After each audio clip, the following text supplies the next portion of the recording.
Assalamualaikum warahmatullahi wabarakatuh. Perkenalkan, nama saya Rizky Adi Saputra. Saya dari Sistem Informasi Fakultas Teknologi Komunikasi dan Informatika. Saya akan menjelaskan mengenai soal-soal UAS dari RPL atau Rekayasa Perangkat Lunak. Object Oriented Programming atau OPP adalah paradigma pemrograman berdasarkan konsep atau objek yang dapat berisi data dalam bentuk bidang, sering dikenal sebagai atribut, dan kode dalam bentuk prosedur, sering dikenal sebagai metode atau bahasa pemrograman OPP, yang meliputi C++, C++, Python, PHP, JavaScript, dan lain sebagainya. Pada OPP, semua adalah objek. Misalnya, objek bisa berupa seseorang. Orang itu akan punya nama atau properti dari objek dan akan tahu bagaimana cara ia berjalan. Metode-metode dalam OPP dapat dianggap sebagai prosedur pada PP, tetapi di sini metode menjadi milik objek tertentu. Aspek penting lainnya dari OPP adalah kelas-kelas dapat dianggap sebagai cetak biru untuk suatu objek. Functional Programming atau FP adalah paradigma pemrograman gaya pembangunan struktur dalam elemen pada pemrograman komputer yang menyuguhkan kompetisi sebagai evaluasi fungsi matematika dan menghindari perubahan-perubahan dan data yang bisa dirubah.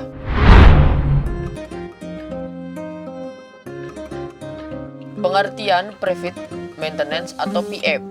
Pemeliharaan preventif sangat penting untuk mendukung fasilitas prosedur yang termasuk dalam golongan critical unit. Ketika perawatan ini dilakukan secara inspektif terhadap aspek peralatan untuk memprediksi terhadap kerusakan atau kegagalan yang akan terjadi.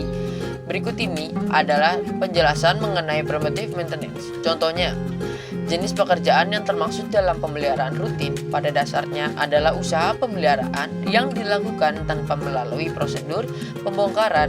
Bentuk pekerjaan pada pemeliharaan rutin antara lain adalah 1. Inspektif rutin adalah untuk merupakan peninjauan secara visual terhadap kondisi fisik komponen dari unit instalasi peralatan prosedur. Pengetesan rutin merupakan usaha untuk mengatur atau memantau kondisi kerja suatu komponen secara rutin agar komponen dapat diusahakan untuk beroperasian pada kondisi normal. 3. Pemeliharaan kecil atau medium adalah usaha perbaikan-perbaikan ringan terhadap gejala penggunaan yang berhasil terdeteksi selama pemeliharaan rutin. 4. Kegiatan overhaul pada mesin biasanya dilakukan secara periodik dan sangat teratur serta mempunyai konsentrasi dan pemerhatian yang lebih dibandingkan pemeriksaan-pemeriksaan lainnya. Predictive maintenance. Seperti yang telah kita ketahui, predictive maintenance berfungsi mengenai langsung hal-hal yang bersifat mencegah terjadinya kerusakan pada alat atau fasilitas yang dilakukan dengan jalan pemeriksaan alat atau fasilitas secara teratur dan berkala serta memperbaiki kerusakan-kerusakan kecil yang dijumpainya selama pemeriksaan. Bagaimana baiknya suatu mesin yang telah direncanakan yang umumnya dilakukan dalam praktek. Contohnya adalah mengganti semua bola lampu listrik dalam bengkel atau daerah tertentu sekaligus setelah beroperasi dalam jangka waktu tertentu. Jadi tidak menggantinya satu persatu setelah bola lampu tersebut padam. Contoh di atas adalah contoh khusus dari pendekatan preventive maintenance.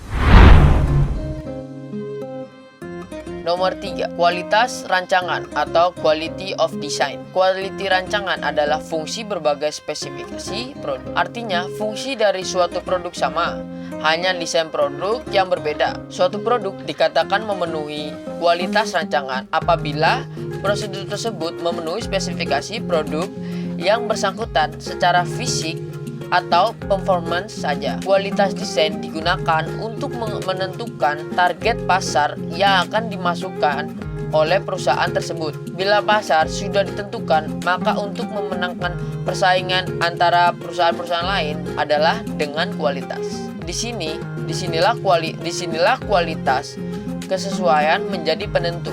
Kualitas kesesuaian atau quality of performance. Kualitas kesesuaian adalah ukuran mengenai cara produk memenuhi berbagai persyaratan atau spesifikasi. Suatu produk dikatakan memiliki kualitas sesuai apabila produk tersebut tidak menyimpang dari spesifikasi yang ditetapkan dan dapat memenuhi permintaan konsumen sehingga konsumen merasa puas dengan produk yang diterimanya. Kualitas sesuai yang tinggi menyebabkan total biaya menjadi lebih rendah karena biaya yang dikeluarkan untuk keperluan produk rusak atau cacat tidak ada lagi.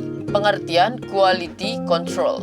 Quality control adalah pengendali mutu dalam sertifikasi mulai dari suatu manufaktur hingga sebuah produksi tangan. Quality control menurut Ishita Nokuyoki adalah segala kegiatan pemeliharaan dan memperbaiki produk dan servis yang ditawarkan pada suatu perusahaan. Menurutnya, quality control bukanlah menjadi sebuah tanggung jawab bagi quality control saja, tetapi juga seluruh karyawan atau pihak yang menjadi satu kesatuan untuk memecahkan masalah.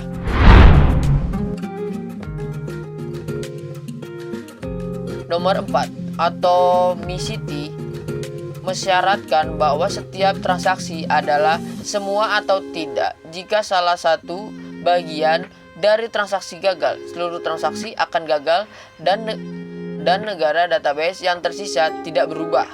Sebuah sistem atom harus menjamin atomicity dalam setiap situasi, termasuk gangguan listrik, kesalahan, dan crash. Konsistensi.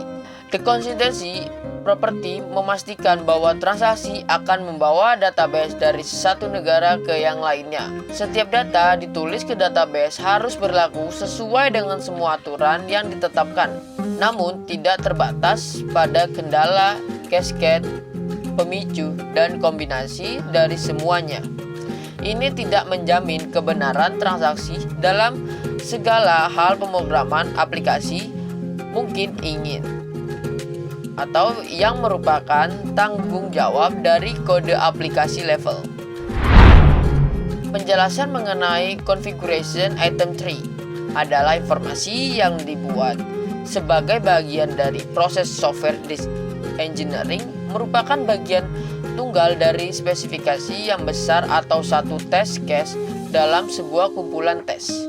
Faktor-faktor SCI terdiri dari A. Spesifikasi sistem, B. Rancangan proyek perangkat lunak, C. Spesifikasi kebutuhan perangkat lunak, D. Preliminary user manual, E. Spesifikasi desain yang terbagi menjadi 5, yaitu deskripsi data desain, deskripsi data desain arsitektur, deskripsi desain modul, deskripsi desain interface, dan kelima dan terakhir deskripsi objek atau jika teknik objek oriented digunakan. 6. Software Configuration Management. Software Configuration Management atau SCM adalah elemen yang penting dalam software quality assurance. Tanggung jawab utama SCM adalah melakukan kontrol terhadap perubahan. Selain itu, juga mengidentifikasi SCI dan beberapa versi dari software. Auditing configuration software untuk memastikan bahwa software telah di-develop dengan baik dan membuat laporan mengenai semua perubahan yang diaplikasikan pada konfigurasi. Terdapat 5 tugas SCM, yaitu 1. Identifikasi, 2. Kontrol versi, 3. Kontrol perubahan, 4. Audit konfigurasi, dan 5. Pelaporan. Tools konfigurasi manajemen terdiri dari 1. Dependency tracking, 2. Audit trail, 3. Reporting of change, 4. Support the change rules, 5. Versional, 6. Recruitment tracing. Sekian yang bisa saya sampaikan, kurang lebihnya mohon maaf. Nun wa qala ma yaskurun. Wassalamualaikum warahmatullahi wabarakatuh.